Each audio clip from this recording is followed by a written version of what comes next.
నిన్న మన భారతదేశ సైన్యం రఫేల్ యుద్ధ విమానాలతో 9 ఉగ్రవాద శిబిరాలపైన తాండవం చేసి వచ్చింది. ఈ రోజు ఇజ్రాయెల్ తయారు చేసిన హెరోప్ అనబడే కామికాజే డ్రోన్స్ పాకిస్తాన్లోని 9 నగరాల్లో 9 పెద్ద నగరాల్లో సంభవం చేసి వచ్చాయి.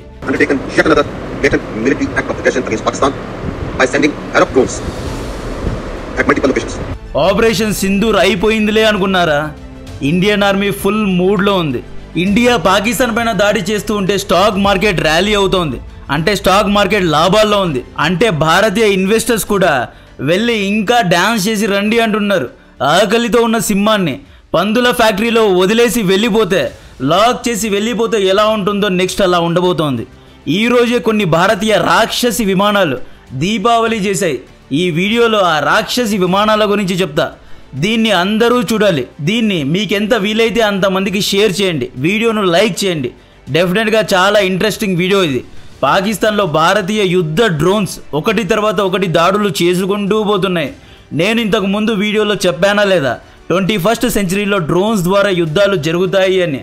వచ్చే రోజుల్లో యుద్ధ రూపురేఖలు మార్చేవి ఈ డ్రోన్సే. యాక్చువల్లీ ఈ డ్రోన్స్ అనేవి సూసైడల్ డ్రోన్స్ అనమాట. దీని పని శత్రువుపైన దాడి చేసి అక్కడే ధ్వంసం అయిపోవడం. తిరిగి వచ్చే అవసరం లేదు. ఎందుకంటే ఈ డ్రోన్స్లో పైలట్స్ అనేవారు ఉండరు. పాకిస్తానీ మీడియాకు తలా తెలియదు, తోగా తెలియదు. యుద్ధ ఆయుధాల యొక్క లక్షణాలు తెలియవు. పాకిస్తానీ ఎయిర్ ఫోర్స్ ఇండియన్ డ్రోన్స్ను ధ్వంసం చేసింది అని వార్తలు రాస్తున్నారు. అరే అది సూసైడల్ డ్రోన్స్. భారత్ డ్రోన్స్తో దాడి చేసిందా? ప్రూఫ్స్ ఎక్కడానికి కొంతమంది మీకు అడుగుతారు కదా.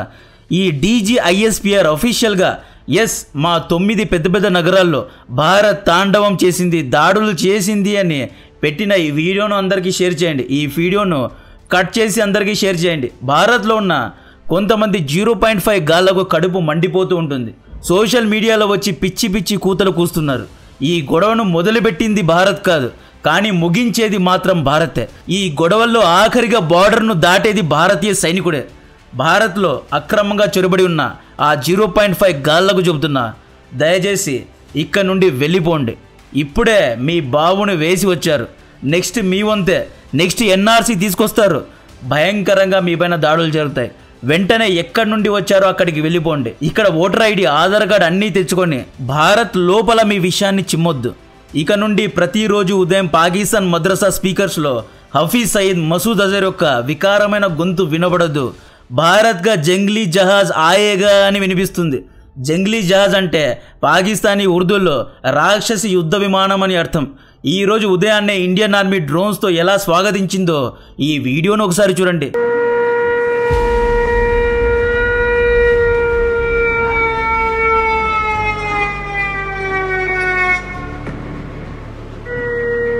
పాకిస్తాన్లో సైరన్స్ సుప్రభాతంలో మోగుతున్నాయి. ఒక పక్క పాకిస్తానీ పేపర్ సైన్యం నిన్నటి నుండి సామాన్య ప్రజలపైన వరుసపెట్టి ఆర్టిలరీ ఫైరింగ్ పూంచ్లో చేస్తోంది. ఇప్పటికే పూంచ్లోని లోకల్స్లో దాదాపు 15 మంది చనిపోయారు. దాదాపు 40 మంది గాయపడ్డారు. ఒక ఇండియన్ ఆర్మీ సోల్జర్ చనిపోయారు. దీనికి ప్రతీకారం ఆల్రెడీ మొదలుపెట్టారు. పూంచ్లో పాకిస్తాన్ ఒక భారతీయ సైనికుడిని చంపడానికి 12 గంటలు ఆర్టిలరీ ఫైరింగ్ చేసింది. కానీ ఇండియన్ ఆర్మీ స్టైల్గా ఈరోజు ఉదయాన్నే సూసైడల్ డ్రోన్స్ను పాకిస్తాన్లో పంపి 3 పాక్ సైనికుల్ని చంపేసింది.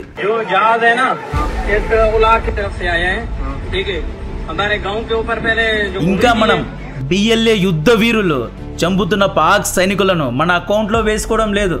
దాన్ని వేరే అకౌంట్లో ఇప్పుడు వేసాను.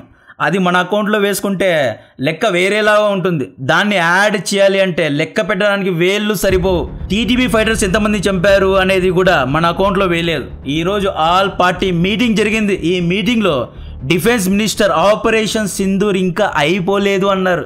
ఇంకా ఇప్పుడే మొదలు పెట్టారంట. ఫుల్ ఫోర్స్లో రంగంలో దిగలేదంట. ఇంకా రఫేల్ మాత్రమే దాడి చేసింది. ఈరోజు కామికేజే రాక్షసి చిన్న విమానాలు రెచ్చిపోయాయి. ఇంకా INS విక్రాంత్ కరాచీలో దాడి చేయలేదు.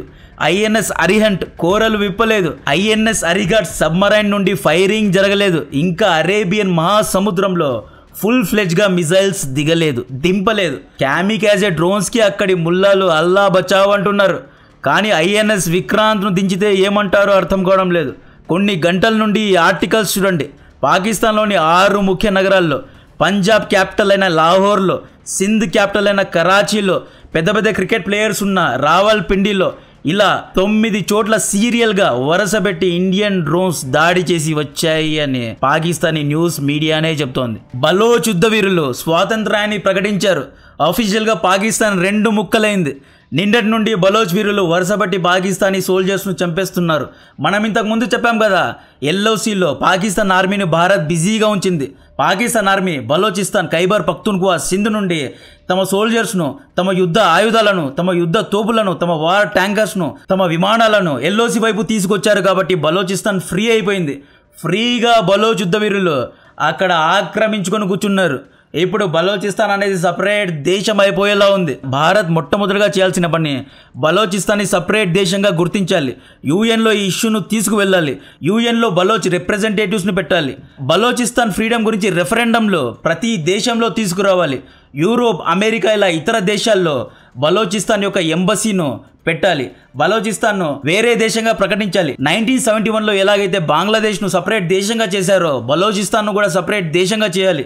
ఎందుకంటే ఈ దేశం కోసం బలోచ్ యుద్ధ వీరులు 1949 నుండి దాదాపు 4 ఉద్యమాలు చేశారు. పాకిస్తాన్ సైన్యం బలోచ్ యొక్క న్యాచురల్ రిసోర్సెస్ను తినేసింది. బలోచిస్తాన్ యొక్క గ్వాదర్ పోర్ట్ను చైనాకు లీజుకు ఇచ్చింది. ప్రస్తుతం గ్వాదర్ పోర్ట్లో చైనా యొక్క డామినెన్స్ ఉంది. బలోచిస్తాన్ ప్రజలకు తమ జీడిపిలో కేవలం 9% మాత్రమే పాకిస్తాన్ కేటాయిస్తోంది. బలోచ్ యొక్క ఆడపిల్లల్ని ఎత్తుకుపోయింది. బలోచ్ యొక్క అన్నదమ్ముల్ని అరెస్ట్ చేసింది. ఎంతోమంది బలోచీలు పాకిస్తాన్ యొక్క దౌర్జన్యానికి భయపడి వేరువేరు దేశాలకు, గల్ఫ్, యూరోప్ ఇలాంటి వేరువేరు దేశాలకు పారిపోయారు. బలోచిస్తాన్ సపరేట్ దేశం అవ్వడం అనేది చాలా ముఖ్యం. దీనికి భారత్ అఫీషియల్గా సపోర్ట్ చేయాలి. నెక్స్ట్ క్యామికాజే రాక్షసి డ్రోన్స్ గురించి మాట్లాడుకుందాం. ఫస్ట్ లాహోర్లో కొన్ని గుర్తు తెలియని డ్రోన్స్ 3 చోట్ల దాడి చేశాయి. సీరియల్ ఎక్స్ప్లోజన్స్ జరిగాయి. పొగ ఫుల్గా లేసింది. దీంతో ప్రజలందరూ భయపడ్డారు. ఏం జరిగింది అని. పాకిస్తాన్ మీడియా మొత్తం ఏమో అయిపోయింది, ఇండియా మళ్ళీ మా పైన దాడి చేసింది అని ఫుల్గా సౌండ్ చేశాయి. డ్రోన్స్ ఎంటర్ అవడంతో సైరన్స్ మోగాయి. పాకిస్తానీ అథారిటీస్ లాహోర్, కరాచీ అండ్ సియాల్కోట్కు వెళ్లే ప్యాసింజర్ ఫ్లైట్స్ను కూడా సస్పెండ్ చేశాయి. నెక్స్ట్ వెంటనే కరాచీలో డ్రోన్స్ విరుచుకుపడ్డాయి. కరాచీలోని షర్ఫీ గోత్లో డ్రోన్స్ దాడి చేశాయి. ఈ వీడియో ఒకసారి చూడండి. కరాచీలోని మలీర్ ఏరియాలో డ్రోన్స్ దాడులు జరిగాయి. ప్రజలు పరిగెత్తుతున్నారు. పోలీసులు రంగంలో దిగి ఒక మెటల్ ఆబ్జెక్ట్ను స్వాధీనం చేసుకున్నారు. ఎస్, కొన్ని డ్రోన్స్ను పాకిస్తానీ ఎయిర్ ఫోర్స్ ధ్వంసం కూడా చేసింది. అయితే ఏంటి, ఒక బ్యాటిల్ అంటే ఇండియన్ సైడ్ నుండి కూడా నష్టం వస్తుంది. 2 వైపులా పరస్పర దాడి జరిగేటప్పుడు మన ఇండియన్ సైడ్లో నుండి కూడా కొన్ని యుద్ధ విమానాలు లేదా డ్రోన్స్ ధ్వంసం అవుతాయి. దానికి పెద్ద సీన్ చేసే అవసరం లేదు. అలా అంటే నిన్న ఇండియన్ ఆర్మీ 200 కిలోమీటర్లు పాకిస్తాన్ లోపలికి వెళ్ళి లాహోర్, రావల్పిండి అంత లోతుకు వెళ్ళి దించి వచ్చింది. దీనికంటే అవమానం ఏదైనా ఉంటుందా? ఏదో 1-2 యుద్ధ డ్రోన్స్ను ధ్వంసం చేసినంత మాత్రాన ఇండియన్ ఆర్మీ వేస్ట్ అని కామెంట్స్ పెట్టడం కరెక్ట్ కాదు. యుద్ధం అన్నాక పరస్పర దాడులు జరుగుతాయి. ఇజ్రాయెల్ కూడా ఎన్నో యుద్ధ ఫైటర్స్ను కోల్పోయింది. అమెరికా యెమన్ చేతిలో ఎన్నో ఫైటర్స్ను, ఎన్నో విమానాలను కోల్పోయింది. యాక్చువల్లీ రెడ్ సీలో ఎన్నో యూకే అండ్ అమెరికన్ షిప్స్ను హౌతీ ధ్వంసం చేసింది. పరస్పర దాడి అంటే 2 వైపులా డ్యామేజ్ ఉంటుంది, ఒకవైపే ఉండదు. పాకిస్తాన్ ఏదో గొప్పగా డ్రోన్స్ను ధ్వంసం చేసింది అని అందరికీ చూపిస్తోంది. యాక్చువల్లీ ఇది సూసైడల్ డ్రోన్స్. ఆ డ్రోన్స్ యొక్క విలువే 10 లక్షలు. ఊరికే వెళ్ళి అక్కడ దాడి చేసి రండి అని దీన్ని పంపుతారు. దీనికి ఇంత పెద్ద సీన్ చేసే అవసరమే లేదు. ఈ వీడియో చూడండి. బిల్డింగ్స్నే క్యామికాజే డ్రోన్స్ లేపి పడేశాయి. ఇవి దాదాపు 25 కేజీల ఎక్స్ప్లోజన్ను క్యారీ చేయగలవు. ఇక్కడ పెద్ద పెద్ద మీడియా ఛానల్స్ అందరూ డ్రోన్స్తో దాడి చేశారు అంటున్నారు. కానీ యాక్చువల్లీ ఇండియన్ ఆర్మీ ఈ డ్రోన్స్ను పంపడానికి కారణం పాకిస్తాన్ ఆర్మీ ఆఫీసర్స్కు, పాకిస్తానీ ఆర్మీ చీఫ్స్కు, పాకిస్తానీ జనరల్స్కు ఒక సందేశాన్ని ఇవ్వాలి అనుకుంటోంది ఇండియన్ ఆర్మీ. ఆ సందేశం ఏంటి అంటే, ఇండియన్ ఆర్మీ ఉగ్రవాద శిబిరాలపైన ఒక్కటే కాదు, మీ ఇంట్లో డ్రోన్స్ను పంపి మీ కిటికీ ద్వారా డ్రోన్స్ ద్వారా దాడి చేయగలదు. మీ బాల్కనీలో మీరు నిలబడినప్పుడు డ్రోన్స్ ద్వారా ఇండియన్ ఆర్మీ దాడి చేస్తుంది. ఇక్కడ ఇండియన్ ఆర్మీ ఎంచుకున్న ప్రదేశం లాహోర్, రావల్పిండి, కరాచీ పెద్ద పెద్ద నగరాలు. ఇక్కడే పెద్ద పెద్ద పొలిటీషియన్స్ అండ్ ఆర్మీ ఆఫీసర్స్ యొక్క ఇల్లుంటాయి. ఇండియన్ ఆర్మీ సింపుల్గా ఇరాన్ జనరల్ ఖాసిం సులేమానీని ఎలాగైతే డ్రోన్స్ ద్వారా చంపారో సేమ్ అలాగే మేము కూడా రేపు మీ ఆర్మీ చీఫ్ అసీం మునీర్ను చంపగలమనే సందేశం ఇచ్చారు. ఈ డ్రోన్స్ చేసిన సంభవం చూస్తే మలీ ఏరియాలోని ఈ బిల్డింగ్ చూడండి ఎలా పగిలిపోయిందో. దీని యొక్క కెపాసిటీ ఇది. బిల్డింగ్ మొత్తాన్ని ధ్వంసం చేయగలవు. రేపు ఇవి ఆర్మీ చీఫ్ అసీం మునీర్ ఇంటిపైన కూడా దాడి చేయగలవు. షేబాజ్ షరీఫ్ బాల్కనీలో బట్టలు ఆరేసుకుంటుంటే షేబాజ్ షరీఫ్ పైన కూడా దాడి చేయగలవు. దీన్ని తక్కువగా అంచనా వేయకూడదు. లాహోర్లోని ఈ డ్రోన్స్తో ఎందుకు దాడి చేశారు అంటే పాకిస్తాన్ లాహోర్లో HQ-9 అనబడే యాంటీ మిజైల్ డిఫెన్స్ సిస్టమ్ను ఉంచింది. దాని యొక్క బ్యాటరీస్ను ధ్వంసం చేయడానికి డ్రోన్స్ను పంపారు. అండ్ పాకిస్తాన్ మిలిటరీ ఇన్ఫ్రాస్ట్రక్చర్ పైన కూడా దాడి చేశారు. ఈ ఆర్టికల్స్ చూడండి. పాకిస్తాన్ ఆర్మీ నేవల్ కాలేజ్ను అదుపులో తీసుకుంది. లాహోర్లో మల్టిపుల్ బ్లాస్ట్ జరిగాయి. ఇండియన్ ఆర్మీ టార్గెట్ పాకిస్తాన్ దగ్గర ఉన్న HQ-9 బ్యాటరీస్. వన్స్ ఈ HQ-9 బ్యాటరీస్ అన్నీ ధ్వంసం అయిపోయిన తర్వాత పాకిస్తాన్ అన్ని వైపుల నుండి మమ్మల్ని కొట్టి వెళ్ళండి అని ఎక్స్పోజ్ అవుతుంది. ఈ బ్యాటరీస్ అన్నీ ధ్వంసమైన తర్వాత ఇండియన్ ఆర్మీ యొక్క మిజైల్ కానీ ఎయిర్ క్రాఫ్ట్ కానీ పాకిస్తాన్ ఎయిర్ స్పేస్లో దూరినా పాకిస్తాన్ ఆపలేదు. కాబట్టే మొదటగా మిజైల్ డిఫెన్స్ సిస్టమ్ను టార్గెట్ చేశారు అన్నమాట. ఈ గొడవలు ఇంకొక 10 రోజులు కొనసాగితే పాకిస్తాన్ మ్యాప్ చేంజ్ అవుతుంది. బలోచిస్తాన్ ఒక దేశం, పాకిస్తాన్ ఒక దేశం, సింధ్ ఒక దేశం, ఇలా 3-4 దేశాల్లాగా పాకిస్తాన్ విడిపోతుంది. ఇంత జరిగినా the iron brother China entry ఇవ్వలేదు. చూసారా, చైనా రాదు. ఎందుకంటే ఒకవేళ చైనా వచ్చిందా నిజంగా చెబుతున్నా ఇండియన్ ఆర్మీకి ఉన్న కోపంలో ఈ ఫ్లోలో సిపాక్ ప్రాజెక్ట్ మొత్తాన్ని ధ్వంసం చేస్తారు. యాక్చువల్లీ సిపాక్ ప్రాజెక్ట్ అనేది ఇండియన్ ఆర్మీ రాడార్లో ఉంది. చైనా పిచ్చి వేషాలు వేయదు. ఒకవేళ వేసిందా సిపాక్ ప్రాజెక్ట్లో కడుతున్న roads, bridges and power plants పైన దాడి చేస్తారు. చైనా భయపడి యుద్ధ భూమిలో దిగడం లేదు. కానీ భారత్లో ఉన్న చైనా ప్రేమికులు మాత్రం ఇండియన్ ఆర్మీ గెలుపును చూసి ఓర్వలేకపోతున్నారు. బికాజ్ మన ఆడసింహాలు వ్యోమికా సింగ్, ఖురేషి ఇద్దరు అమ్మాయిలు ఆధారాలతో సహా ఆపరేషన్ను బ్రీఫ్ చేశారు కదా. ఇప్పుడు వీళ్ళు అడగలేరు, ప్రూఫ్స్ ఎక్కడా అని అడగలేరు. క్లియర్ వీడియోస్ ఉన్నాయి, బిఫోర్ అండ్ ఆఫ్టర్ ఫొటోస్ ఉన్నాయండి.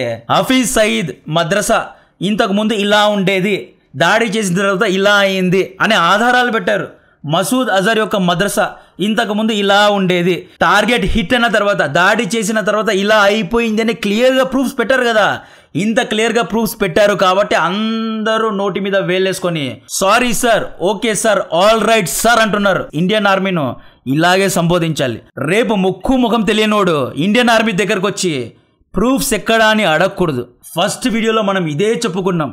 నెక్స్ట్ టైం ఇండియన్ ఆర్మీ పాకిస్తాన్లో దాడి చేసేటప్పుడు గోప్రో కెమెరాస్ పెట్టుకొని వెళ్ళాలి అని చెప్పానా లేదా? ఎలాగైతే బైక్ లాగర్స్ హెల్మెట్ పైన గోప్రో కెమెరాస్ పెట్టుకుంటారో సేమ్ అలాగే రెఫేల్ తల పైన గోప్రో కెమెరాస్ పెట్టుకొని వెళ్ళాలి. అది కూడా 4K కెమెరాస్ పెట్టుకొని వెళ్ళాలి అని చెప్పుకున్నాం. నిన్న ప్రపంచానికి ఏసియాలో ఇండియా అనే ఒక దేశం ఉందంట. ఆ దేశం పైన ఎవరైనా దాడి చేస్తే 200 కిలోమీటర్ల లోతుకు శత్రువు భూభాగంలో దూరి వెళ్ళి దాడులు చేయగలదంట అని ప్రపంచానికి తెలిసింది. America, Israel, Europe, south Asian పత్రికలన్నీ ఇండియన్ న్యూస్ ఫస్ట్ పేజ్లో పోస్ట్ చేశారు. భారత్ అగ్రెసర్ అని చెప్పారు. We want this only. Indian army అగ్రెసరే. పిచ్చి వేషాలు వేసిన వారందరికీ ఇండియన్ ఆర్మీ అగ్రెసరే. మిగతా దేశాలు నాన్ న్యూక్లియర్ స్టేట్స్ పైన దాడి చేయడానికి 1000 సార్లు ఆలోచిస్తారు. ఒక న్యూక్లియర్ దేశం పైన అలాంటి దాడి చేయడం దమ్మున్న దేశానికే సాధ్యమవుతుంది. అసలు ఈ క్యామికాజే డ్రోన్స్ అంటే ఏంటి, ఇవి ఎలా పనిచేస్తాయి, ఇవి ఎలా దాడి చేస్తాయి అనేది షార్ట్గా అందరికీ అర్థమయ్యేలాగా సింపుల్గా ఎక్స్ప్లెయిన్ చేస్తా. ఇంకా వీడియోను లైక్ చేయకపోతే దయచేసి లైక్ చేయండి. ఈ క్యామికాజే డ్రోన్స్ను కిల్లర్ డ్రోన్స్ అంటారు. దీన్ని America, Israel, Iran and China కూడా తయారు చేస్తుంది. అంటే ఈ టెక్నాలజికల్ డ్రోన్ను చాలా దేశాలు తయారు చేస్తారు అన్నమాట. అండ్ ఈ డ్రోన్ యొక్క టెక్నాలజీనే టర్కీ కూడా వాడుతుంది. ఇండియా, ఇజ్రాయెల్ అండ్ అమెరికా నుండి ఈ క్యామికాజే డ్రోన్స్ను కొన్నది. మన టాటా గారు కూడా ఈ క్యామికాజే డ్రోన్స్ను తయారు చేస్తున్నారు. అంటే ఇండియాలో కూడా మనం ఈ డ్రోన్స్ను తయారు చేసుకుంటున్నాం. ముఖ్యంగా ఇజ్రాయెల్ యొక్క హరోప్ అండ్ హిరోన్ డ్రోన్స్ను మనం వాడుతూ ఉంటాం. ఈ డ్రోన్స్లో పైలట్ ఉండడు. ఇది 2 విధాలుగా పనిచేస్తుంది. ఒకటి ఆర్టిఫిషియల్ ఇంటెలిజెన్స్ ద్వారా, 2 మ్యాన్ మేడ్ ఆపరేటర్ ద్వారా పనిచేస్తుంది. ఆర్టిఫిషియల్ ఇంటెలిజెన్స్ అంటే ఈ డ్రోన్స్ను శత్రువు యొక్క భూభాగంలో వదులుతారు అన్నమాట. ఈ డ్రోన్స్లో ఉన్న ఆర్టిఫిషియల్ ఇంటెలిజెన్స్ ప్రాసెసింగ్ ఆటోమేటిక్గా అంటే ఆర్టిఫిషియల్గా ఫొటోస్ అన్నీ తీసి శత్రువు యొక్క భూభాగాన్ని పసిగట్టి ఆటోమేటిక్గా దాడి చేస్తుంది. అంటే ఆపరేటర్ యొక్క అవసరం లేదు, మనం ఇక్కడ నుండి గైడెన్స్ ఇచ్చే అవసరం లేదు. అది ఆటోమేటిక్గా పని చేసుకొని అక్కడే దాడి చేస్తే అక్కడే ధ్వంసం అయిపోతుంది. ఇవి సూసైడల్ డ్రోన్స్ కాబట్టి అక్కడే అది కిల్ అయిపోతుంది. నెక్స్ట్ ఆపరేటర్ ద్వారా ఇవి ఎలా దాడి చేస్తాయి అంటే ముందుగానే ఒక డ్రోన్ ఆపరేటర్ టార్గెట్ను డ్రోన్ లోపల డ్రోన్ సాఫ్ట్వేర్ లోపల లాక్ చేస్తాడు అన్నమాట. ఉదాహరణకు లాహోర్లో పలానా ఏరియాలో HQ-9 బ్యాటరీలో దాడి చేయాలి అని కోఆర్డినేట్స్ ముందుగానే ఫీడ్ చేస్తారు. ఈ డ్రోన్స్ కోఆర్డినేట్స్ ద్వారా అక్కడికి వెళ్ళి దాడి చేసి వస్తాయి అన్నమాట. వస్తాయి లేకపోతే రావు. ఒక్కొక్కసారి ఇవి డైరెక్ట్ గా అక్కడే సూసైడ్ అయిపోతాయి. ఇవి రాక్షసి డ్రోన్స్. ఒక్కసారి దీంట్లో టార్గెట్ ను లాక్ చేస్తే ఇవి ప్రిసైజ్ గా టార్గెట్ ను హిట్ చేయగలవు. ఇవి 25 కేజీల పేలోడ్ ను క్యారీ చేయగలవు. దీని యొక్క వెయిట్ 120 కేజీలు ఉంటాయి. దీని యొక్క లెంత్ 2.8 మీటర్స్, విడ్త్ 3.9 మీటర్స్ ఉంటుంది. చిన్న కార్ లాగా ఉంటుందండి, రిమోట్ కార్ లాగా. మనం వెడ్డింగ్ లో డ్రోన్స్ చూసాం కదా, దానికంటే కొంచెం పెద్దగా ఉంటుంది. అండ్ ఇవి యాంటీ మిజైల్ డిఫెన్స్ సిస్టమ్ కు అంత ఈజీగా చిక్కవు. ఎందుకంటే ఇవి చాలా లో హైట్ లో వెళ్తాయి అండ్ చాలా ఫాస్ట్ గా వెళ్తాయి. ఇవి చాలా చిన్నగా ఉంటాయి కాబట్టి దీన్ని ఇంటర్సెప్ట్ చేయడం చాలా కష్టం. చైనా తయారు చేసిన చీప్ HQ-9 వంటి చీప్ మిజైల్ డిఫెన్స్ సిస్టమ్ దీన్ని అసలుకే ట్రాక్ చేయగలదు. ఇండియన్ ఆర్మీ దాదాపు 20 నుండి 30 డ్రోన్స్ పాకిస్తాన్ లో పంపినా కూడా ఏ ఒక్క మిజైల్ డిఫెన్స్ సిస్టమ్ దీన్ని ఇంటర్సెప్ట్ చేయలేకపోయాయి. ఒకవేళ దీన్ని పాకిస్తాన్ ఆర్మీ ధ్వంసం చేసినా మనకు వచ్చే నష్టం ఏమీ లేదు. ఎందుకంటే దీని యొక్క విలువే 10 నుండి 15 లక్షలు మాత్రమే. ఉదాహరణకు చెప్తా చూడండి, నిన్న రఫేల్తో దాడి చేశాం కదా, ఆ దాడి చేసిన ఒక్క మిజైల్ అంటే స్కాల్ప్ షాడో మిజైల్ ఉంది కదా, దాని యొక్క విలువే, ఒక్క మిజైల్ యొక్క విలువే 8 కోట్లు. ఈ 8 కోట్లు మనం ఈజీగా 30 to 40 డ్రోన్స్ కొనగలం కదా. ఒక్క మిజైల్ వేసే బదులు మనం 30 డ్రోన్స్ తో దాడి చేయొచ్చు. సో అందుకనే 21st సెంచరీలో డ్రోన్స్ అనేవి యుద్ధ రూపు రేఖలనే మార్చి పడేస్తాయి. ఐరన్ డోమ్ ఉంది కదా, ఐరన్ డోమ్ ఒక మిజైల్ ను ఇంటర్సెప్ట్ చేయడానికి ఐరన్ డోమ్ కు ఖర్చు అయ్యే డబ్బు దాదాపు 1 కోటి నుండి 1.5 కోటి. ఆ 1 కోటి రూపాయల్లో 5 నుండి 6 డ్రోన్స్ వస్తాయి. సో డ్రోన్స్ యొక్క కెపాసిటీ ఇది. సో డ్రోన్స్ లో పైలట్ ఉండడు కాబట్టి ఆ డ్రోన్ సూసైడ్ అయినా ధ్వంసమైనా. సో ఇటువంటి కంటెంట్ మీకు నచ్చితే దయచేసి వీడియోను లైక్ చేయండి, ఛానల్ ను సబ్స్క్రైబ్ చేసి అందరికీ షేర్ చేయండి. జై హింద్.